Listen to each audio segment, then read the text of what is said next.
Welcome to our தகவல் களஞ்சியம் channel.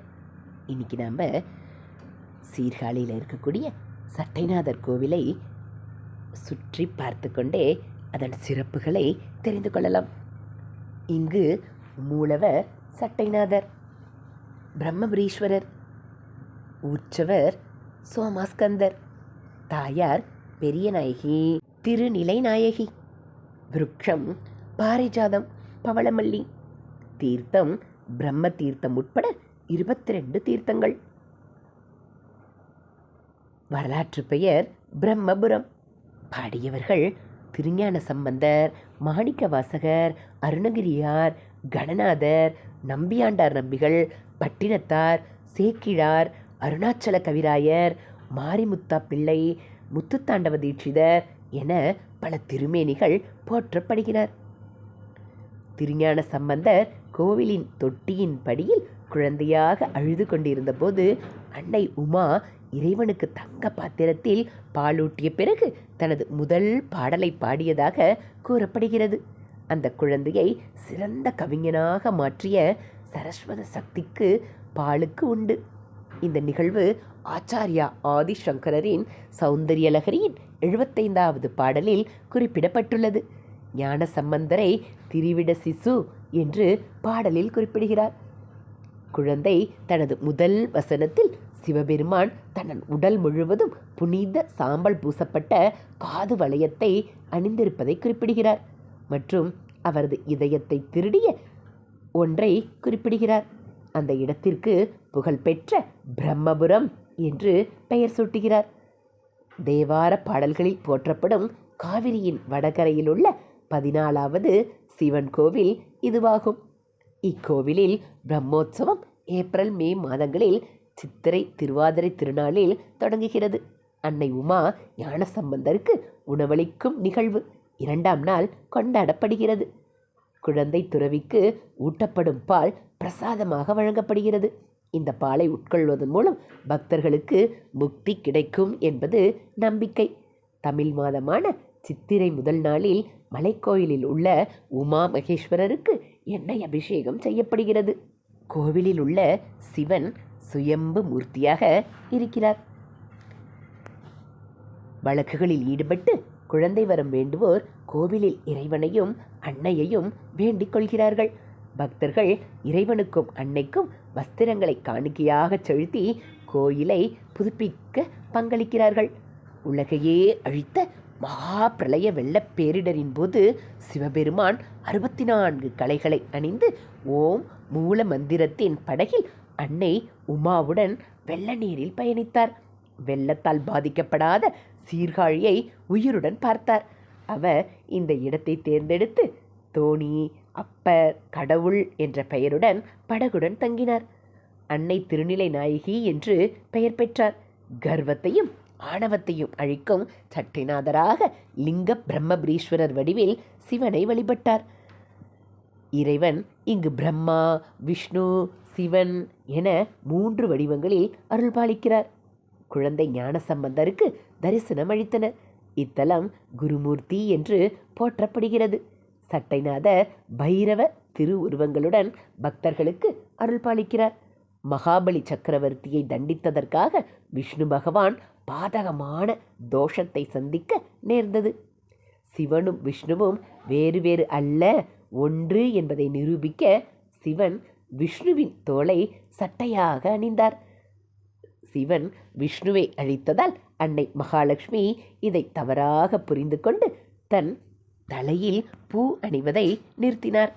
கோயிலில் உள்ள வழக்கப்படி இக்கோவிலுக்கு வரும் பெண்கள் தலையில் பூ அணிவதை தவிர்க்கின்றனர்.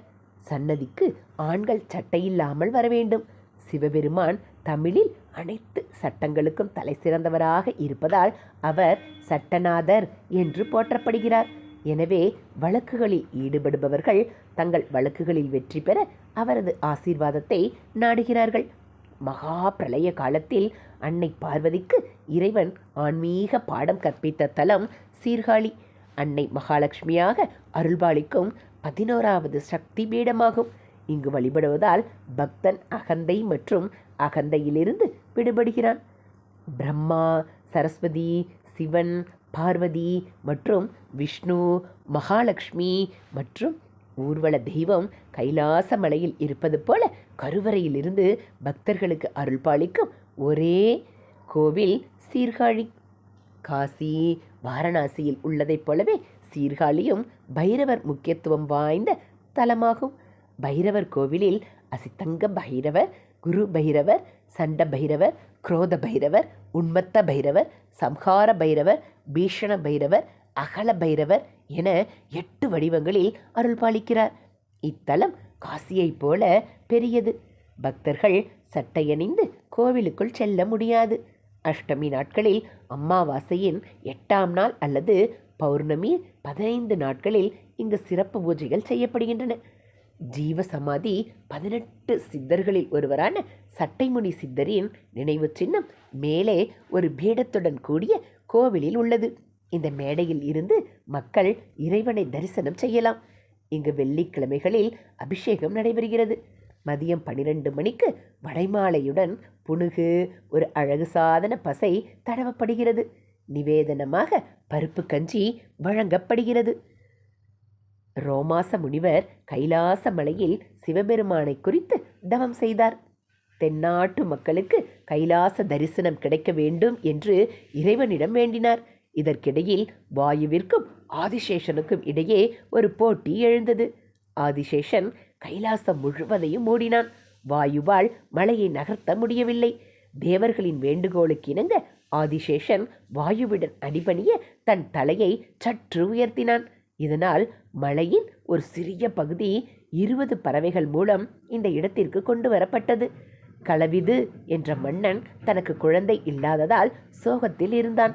இந்த சின்ன கைலை சிறிய கைலாசத்திற்கு வந்து இறைவனை வணங்கி தன் வரத்தை உணர்ந்தார். இது 3 அடுக்கு மலைக்கோவில். மூலக்கோவிலில் இருந்து பிரம்மபுரீஸ்வரர் மற்றும் அன்னை திருமலை நாயகி பக்தர்களுக்கு அருள்பாலிக்கின்றனர். இது லிங்கமூர்த்தம் என்று போற்றப்படுகிறது. இங்கு ஒரு நாளைக்கு 6 பூஜைகள் நடைபெறுகின்றன. மூர்த்திகளில் தன்னையே பெரியவன் என்று எண்ணி பெருமை கொண்டார் பிரம்மா. அவனுக்கு பாடம் புகட்ட பகவான் பிரணவ மந்திரத்தை மறக்கச் செய்தார்.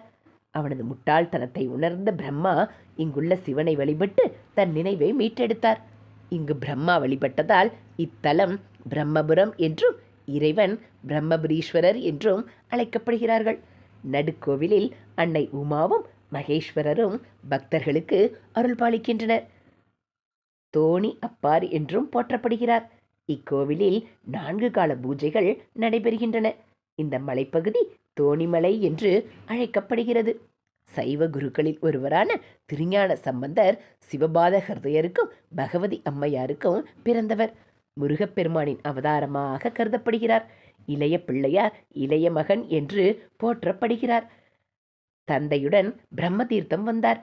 தந்தை சிறுவனை தொட்டியின் கரையில் விட்டுவிட்டு குளிக்கச் சென்றார். பசியால் குழந்தை உணவுக்காக அழத் தொடங்கியது. சிவபெருமான் அன்னை பார்வதியிடம் சிவனுக்கு உணவளிக்கச் சொன்னார். அம்மா சிறுவனுக்கு பால் ஊட்டுவது மட்டுமில்லாமல் ஞானத்தையும் பாலில் கலந்தாள். சம்பந்தர் மகிழ்ச்சியடைந்து முகத்தில் பால் புள்ளிகளுடன் தொட்டியின் படியில் அமர்ந்தார். சிவபாத் ஹிருதயார் சிறுவன் யாரோ ஒருவரிடம் இருந்து பாலை ஏற்றுக்கொண்டதற்காக குற்றம் சாட்டினார். தந்தை சிறுவனை அடிக்க முற்பட்ட போது அவனுக்கு உணவளித்த தெய்வீக பெற்றோரை மேல் நோக்கி காட்டினார். உண்மையை கேட்க சிவபாத ஹிருதயரின் மகிழ்ச்சிக்கு எல்லையே இல்லை. தமிழின் ஆன்மீக இலக்கியத்தை வளப்படுத்த சிறு குழந்தையின் முதல் பாடல் தொடுடை செவியன் பிறந்தது. ஞான சம்பந்தர் தலா 10 பதிகங்கள் கொண்ட 67 பதிகங்களையும், திருநாவுக்கரசர் 3 பதிகங்களையும், சுந்தரர் 1 பதிகத்தையும் சீர்காழி கோவிலில் பாடியுள்ளார்கள். எம்புமூர்த்தியாக இருக்கிறார். இதுபோல ஆன்மீக விஷயங்களை அந்த கோவிலை சுற்றி பார்த்து கொண்டே தெரிஞ்சுக்கிறதுக்கு மறக்காமல் நம்ம சேனலை சப்ஸ்கிரைப் பண்ணுங்கள். கூடவே பெல்லைக்கானை கிளிக் பண்ணி ஆளுங்கிற பட்டனையும் அழுத்திடுங்க. நம்ம சேனலில் வரக்கூடிய ஆன்மீக தகவல்கள் எல்லாம் உங்களுக்கு பிடிச்சிருந்தா ஒரு லைக்கும் கமெண்ட்டும் கொடுத்து உங்களுக்கு தெரிஞ்சவங்களுக்கும் ஷேர் பண்ணுங்கள். தேங்க்யூ.